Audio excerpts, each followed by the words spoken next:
All right, so you send over a ton of material on the Sumerians, articles, research, even your own notes. Looks like you're ready for a serious deep dive. Definitely ready. So today we're going to be uncovering the mysteries of this ancient civilization. Who were they, where did they come from, and why are we still talking about them thousands of years later? Well, I think what's really fascinating about the Sumerians is that they aren't just a footnote in history. They gave us so many firsts, like writing, cities, law codes. Their influence is huge, and it echoes through time, right up to the present day. I bet there are a lot of surprises in store for our listeners. hmm To help us navigate this world of ziggurats and cuneiform tablets, we're going to break down some of the key insights from your sources and hopefully, uncover some of those aha moments. Sounds good. I think a good place to start is with the setting where the Sumerians emerged, Mesopotamia, the so-called cradle of civilization. Okay, so we're talking about that fertile land between the Tigris and Euphrates rivers, modern-day Iraq. But it wasn't an empty stage waiting for the Sumerians to arrive. Right. What was going on there before they showed up? That's a really important point. Mesopotamia already had a rich history, going back to the Neolithic period, thousands of years before the Sumerians. So we're not talking about a blank slate. There were already people living there, farming, developing their own cultures.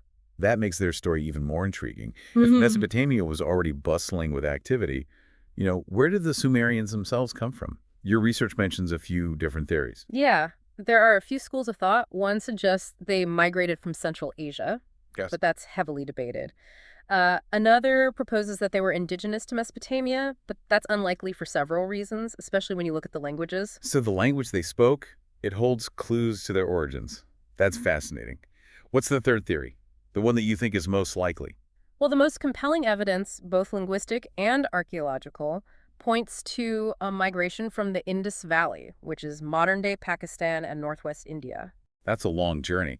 What kind of evidence supports that theory? Is it just geography or are there more concrete connections? Well, the Dravidian languages spoken in South India today, they have some striking similarities to Sumerian. Hmm. And it suggests a deep, possibly ancestral connection that predates their arrival in Mesopotamia. Wait, so a language spoken thousands of miles away shares similarities with what the Sumerians were using? That's mind-blowing. It is. And there's more. Sumerian texts mention a land called Arata, rich in lapis lazuli, Okay. which is a precious blue stone that's mainly found in Afghanistan and Pakistan. And this lines up perfectly with a possible migration route from the Indus Valley. So maybe they were following trade routes for Yeah. this precious stone, gradually making their way from the Indus Valley to Mesopotamia. Right. It's like an ancient adventure unfolding, full of mystery and intrigue. Exactly. And once they arrived, they didn't just blend in, they developed their own unique and really complex society that left a lasting mark on the world. We often think of the Sumerians as this, big unified empire, but you're saying it was a lot more complicated than that. Yeah, the Sumerians weren't a single empire, but rather a collection of independent city-states, each with its own ruler, its own patron deity, and a unique way of life. So how did their government work? Were they like a theocracy ruled by priests or something else entirely? It was kind of a unique system. Religion was certainly central to Sumerian life, but their law codes were surprisingly progressive, especially when it came to women's rights. Wow. They had a remarkable degree of agency for the time. That's pretty revolutionary for a civilization that far back. Hmm. Makes me even more curious about their pantheon of gods. From what I've read, it's incredibly elaborate. It is. Okay. Their pantheon is this complex hierarchy with gods for every aspect of life and nature. Okay, We could spend hours unpacking it. I bet. But two deities that really stand out are Inanna, also known as Ishtar, the goddess of love and war, and Dumuzi, her consort. Their myth symbolizes the cycle of life, death, and rebirth, which was very central to the Sumerian worldview. That theme of cyclical rebirth, it sounds a bit familiar. Is there a connection to modern celebrations like New Year's? You're on the right track. Their myth connects to later traditions like the Akitu festival, which was a major event with rituals, feasts, and symbolic reenactments of the Inanna Dumuzi myth. It was a way to celebrate the renewal of life and the cosmos. Yeah, you could definitely see it as a precursor to our modern New Year's celebrations, marking a time for new beginnings. Before we move on, we have to address the elephant in the room, the Anunnaki. They've become, a popular topic in some circles, often linked to theories about ancient aliens. What's the real story here? In Sumerian mythology, the Anunnaki were a powerful group of deities, children of An, the sky god. They were involved in creation myths and believed to have shaped humanity's destiny.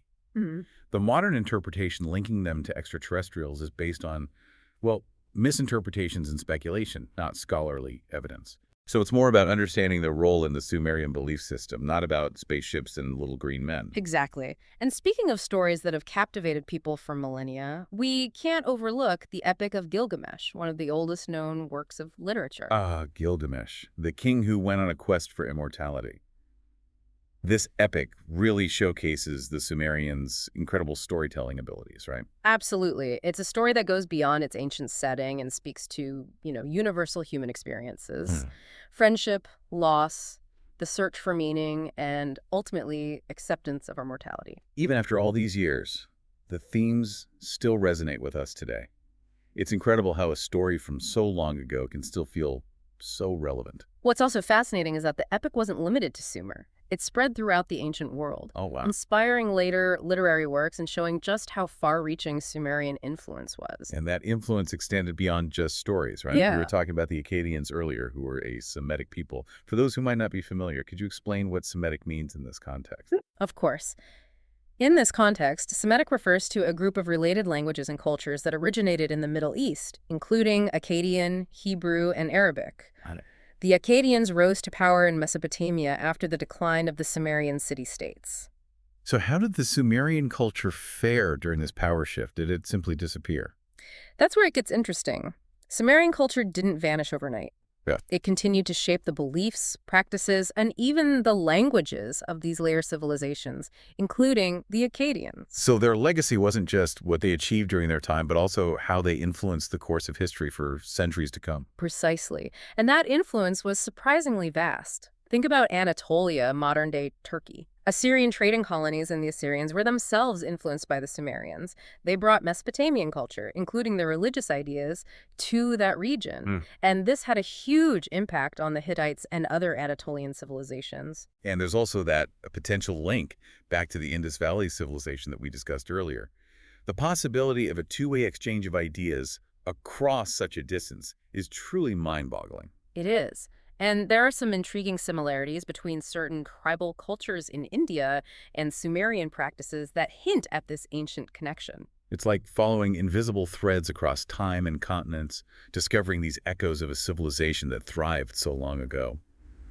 Speaking of far-reaching connections, there's an idea that keeps popping up in your research that we need to address: the handbag of the gods theory. Ah, yes, the idea that similar-looking objects like cone-shaped weights and buckets found in different cultures are proof of ancient aliens. It's a theory that tends to grab attention, but does it hold up under scrutiny? That's what I'm wondering. What does the evidence from the sources you provided tell us about this theory? Well, the handbag of the gods theory falls apart when we look at the practical purpose of these objects in Mesopotamian culture.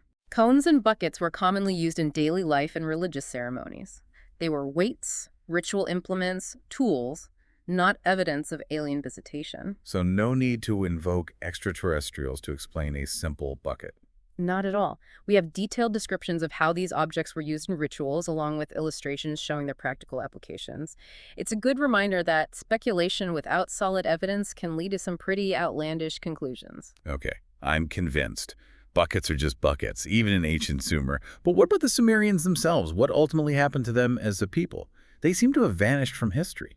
Over time, particularly with the rise of Islam, the Sumerians were gradually assimilated into other cultures. Hmm. Their language died out and their cities were abandoned or repurposed. But as we've been discussing, their legacy lived on in the cultures that followed. So while they might not exist as a distinct group today, their influence is woven into the tapestry of later civilizations. Are there any surviving remnants of their beliefs or practices that are, more tangible that we can point to today? There are some intriguing possibilities.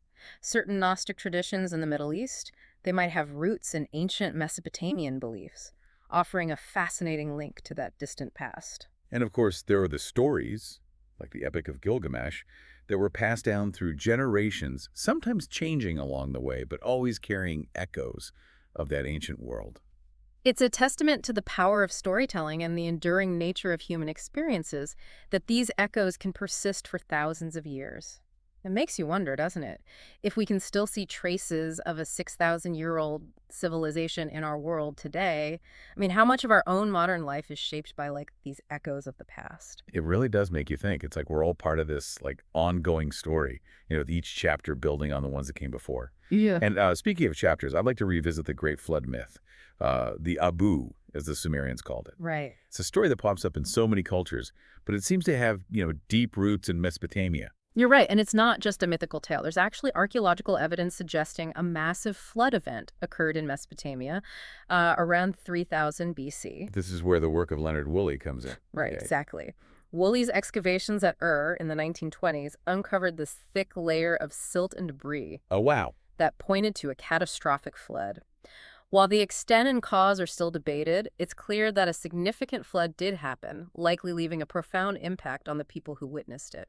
So it's possible that this real-life disaster became embedded in the collective memory of the region and kind of evolved into the flood myths we know today. It's a fascinating example of how history and myth intertwine, and the Sumerian flood myth's influence on later civilizations, including, of course, the biblical story of Noah, is undeniable. It's incredible how one story can travel across, time and cultures, adapting and evolving, but always retaining its core essence. That's what makes studying ancient civilizations so captivating. It's not just about uncovering, dry facts and dates. It's about understanding how those facts connect to, broader human experiences, beliefs, and stories that still resonate with us today. You mentioned earlier that some scholars believe there were people in Mesopotamia even before the Neolithic period. Can you tell us more about that? Yeah, the earliest signs of humans in Mesopotamia, they go all the way back to the Paleolithic period, the Old Stone Age. We don't know much about these early inhabitants, but their presence adds another layer to the already complex history of the region. It's like peeling back layers of an onion, uncovering, ever deeper roots of human history in this fascinating part of the world. And the Sumerians, as influential as they were, are just one chapter in that long and complex story. Their achievements laid the groundwork for, countless innovations and cultural developments, but they were also part of a larger human narrative that stretches back to the very dawn of our species. So what does all this mean for someone like you who is diving deep into the mysteries of the Sumerians?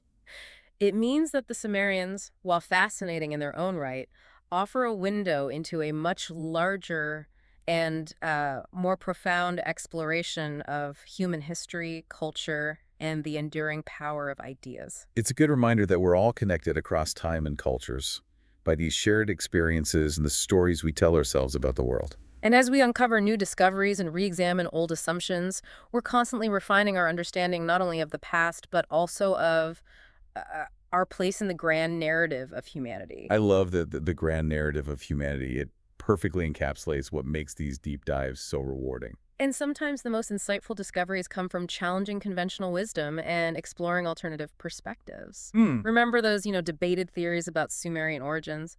While the Indus Valley connection is currently the most plausible, ongoing research might reveal new evidence that shifts our understanding. That's the beauty of history. It's an ongoing process of discovery, reinterpretation, and debate. Exactly. And sometimes the questions we ask are just as important as the answers we find. Speaking of questions, there's one that's been on my mind. You mentioned the Marsh Arabs who live in the southern marshes of Iraq. They've been called the last Sumerians because of their unique culture and way of life. Yeah. Is there any truth to that? It's a bit of a romanticized notion, Okay, but there's a kernel of truth to it. go on. The Marsh Arabs have lived in the wetlands of southern Iraq for centuries, and their traditional reed houses and fishing techniques bear a striking resemblance to, how archaeologists believe the Sumerians lived. So while they might not be directly descended from the Sumerians, their way of life echoes those ancient practices. Exactly. And their language, while primarily Arabic, includes some words and grammatical structures that have intriguing connections to ancient Mesopotamian languages. Wow, that's remarkable. It's like a living link to a civilization that vanished thousands of years ago. It shows how resilient culture can be, and how traditions, even in altered forms, can endure across time, adapting to new environments and circumstances. It's a powerful reminder that the past isn't truly gone. It lives on in the present, sometimes in the most unexpected ways. And those unexpected connections, those echoes of the past and the present, are what make exploring history such a rewarding and endlessly fascinating endeavor. We've covered a lot of ground in this deep dive, from the fertile plains of Mesopotamia to the rise and fall of empires, from intricate mythologies to the enduring power of stories. We've journeyed through time to uncover the mysteries of the Sumerians and their legacy. But this is just the beginning, isn't it? Exactly. We hope this has sparked your curiosity and given you a solid foundation to continue exploring on your own. And as you delve deeper into the world of the Sumerians, remember to keep questioning, keep connecting the dots, and most importantly, keep wondering. Because who knows what other mysteries are out there just waiting to be uncovered when we really start digging into the past. I love that. Now, on that note, before we wrap up, I wanted to bring up one last point. We talked about how Sumerian culture influenced those later civilizations, but I'm curious about, like, any lingering traces of their beliefs or practices in our modern world. It's almost like looking for those subtle but persistent echoes you mentioned before. That's a really interesting point, and it's something scholars are, still exploring. While pinpointing direct connections is tricky, some intriguing possibilities kind of emerge when we consider how religious ideas and practices have evolved, especially in the Middle East. Like, for example, certain elements of Islamic mysticism, especially Sufi traditions, they share some parallels with those ancient Mesopotamian concepts of divine knowledge and that pursuit of spiritual enlightenment. So it's not about claiming, a direct lineage, Hmm. but rather just recognizing those subtle thematic connections that might hint at a deeper historical continuity. Exactly. And when we look beyond, organized religions, we find even more fascinating possibilities. Think about the enduring popularity of astrology, which has its roots in ancient Babylonian practices. Those were heavily influenced by Sumerian astronomical observations and beliefs. Wow, I never thought about it that way. So even our modern fascination with horoscopes and zodiac signs might have a connection to those ancient skywatchers in Mesopotamia. It's certainly a possibility, and it underscores how seemingly unrelated aspects of human culture can be interconnected across huge stretches of time and geography. It's mind-boggling, but in the best way possible. Hmm. It makes me want to keep digging, keep exploring, and keep asking questions. And that's the ultimate goal of these deep dives, right? To spark that sense of wonder, to ignite your curiosity, and to encourage you to continue your own explorations long after our conversation ends. Well said. So to everyone listening, we hope this deep dive into the world of the Sumerians has given you a new appreciation for this remarkable civilization, their enduring legacy, and the countless ways in which their story continues to kind of resonate in our modern world. And if you're left with more questions than answers, well, that's a good thing. It means you're on the right track. Keep exploring, keep learning, and keep those ancient echoes alive in your own journey of discovery. Until next time, keep diving deep.